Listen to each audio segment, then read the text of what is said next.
2027 గోదావరి పుష్కరాల్లో విద్యుత్ సరఫరాలో అంతరాయాలు, అసౌకర్యాలు కలగకుండా విద్యుత్ శాఖ సంసిద్ధంగా ఉండాలని విద్యుత్ శాఖ మంత్రి గొట్టిపాటి రవికుమార్ అధికారులకు స్పష్టం చేశారు. ఈ రోజు రాజమహేంద్రవరంలో ఆయన విద్యుత్ శాఖ అధికారులతో సమీక్ష నిర్వహించారు.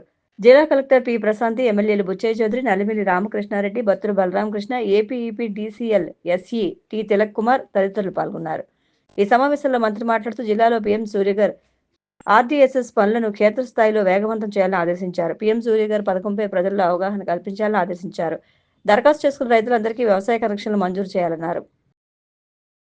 మద్యం కేసులో రాజమహేంద్రవరం సెంట్రల్ జైల్లో ఉన్న తన కుమారుడు ఎంపీ మిథున్ రెడ్డిని కలిసేందుకు మాజీ మంత్రి వైసీపీ ప్రభుత్వంలో నెంబర్ 2గా చలామణి అయిన పెద్దిరెడ్డి రామచంద్రారెడ్డి ఈ ఉదయం రాజమహేంద్రవరం చేరుకున్నారు.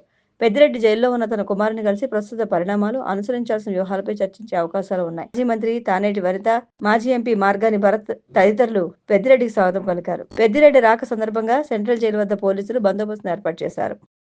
గోదావరి పుష్కరాల నాటికి రాజమహేంద్రవరంలోని రోడ్ల విస్తరణ పూర్తి చేయాలని కలెక్టర్, నగరపాలక సంస్థ ఇన్ఛార్జ్ కమిషనర్ పి ప్రశాంతి అధికారులను ఆదేశించారు. నగరపాలక సంస్థలో జరుగుతున్న అభివృద్ధి పనులపై ఇంజనీరింగ్ అధికారులతో కలెక్టర్ పి ప్రశాంతి సమీక్షా సమావేశాన్ని నిర్వహించారు.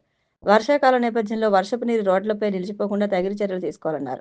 ముఖ్యంగా 17, 18, 19 డివిజన్లలో మేజర్ డ్రైన్ నిర్మాణానికి క్షేత్రస్థాయిలో పరిశీలించి అందుకు అనుగుణంగా అంచనాలు సిద్ధం చేయాలన్నారు. నగరంలో నూతనంగా అభివృద్ధి చేసిన పార్కులను స్థానిక సొసైటీలు, అపార్ట్మెంట్ అసోసియేషన్లకు అప్పగించాలని, తద్వారా వాటి నిర్వహణ మరింత సులభతరం అవుతుందని పేర్కొన్నారు. అలాగే ఇప్పటికే శంకుస్థాపనలు చేసిన పనుల్లో జాప్యం లేకుండా చూడాలన్నారు. టెండర్లు పూర్తయిన పనులను వెంటనే ప్రారంభించాలని ఆదేశించారు. ప్రజల అవసరాలకు అనుగుణంగా అభివృద్ధి పనులకు అంచనాలు సిద్ధం చేయాలని సూచించారు. మురికివాడల్లో పూర్తిగా సీసీ రహదారులు నిర్మించాలని సూచించారు. ఈ సమీక్షలో సూపరింటెండెంట్ ఇంజనీరింగ్ కోటేశ్వరరావు, ఈఈలు మాధవి, రీటా, మదర్సా అలీ తదితరులు పాల్గొన్నారు. జిల్లాకే ప్రత్యేక ఆకర్షణగా నిలుస్తున్న కడియం నర్సరీలను పర్యాటకంగా అభివృద్ధి చేసేందుకు సమగ్ర విధానాన్ని అమలు చేయనున్నట్లు కలెక్టర్ పి ప్రశాంతి చెప్పారు. కలెక్టరేట్లో కలెక్టర్ ఛాంబర్లో పర్యాటక, హార్టికల్చర్, రెవెన్యూ, పంచాయతీరాజ్ శాఖల అధికారులతో పాటు కడియం నర్సరీ అసోసియేషన్ ప్రతినిధులతో సమీక్షా సమావేశాన్ని నిర్వహించారు.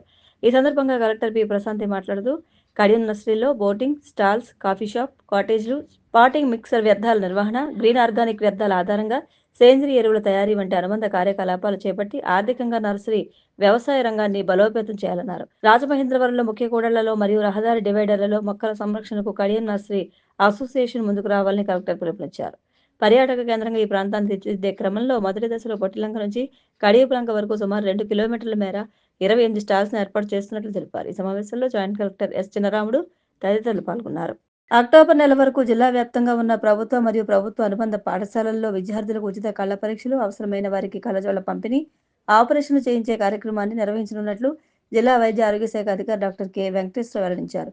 బొమ్మూరులో ఈ కార్యక్రమాన్ని ప్రారంభించిన ఆయన 6 సంవత్సరాల నుండి 18 సంవత్సరాల వరకు ఉన్న విద్యార్థులకు ఈ కార్యక్రమం చేపట్టనున్నట్లు తెలిపారు. పిల్లల దృష్టి సంబంధిత సమస్యలను ప్రారంభ దశలోనే గుర్తించి చికిత్స పొందేలా చేయాలని ఆయన విజ్ఞప్తి చేశారు.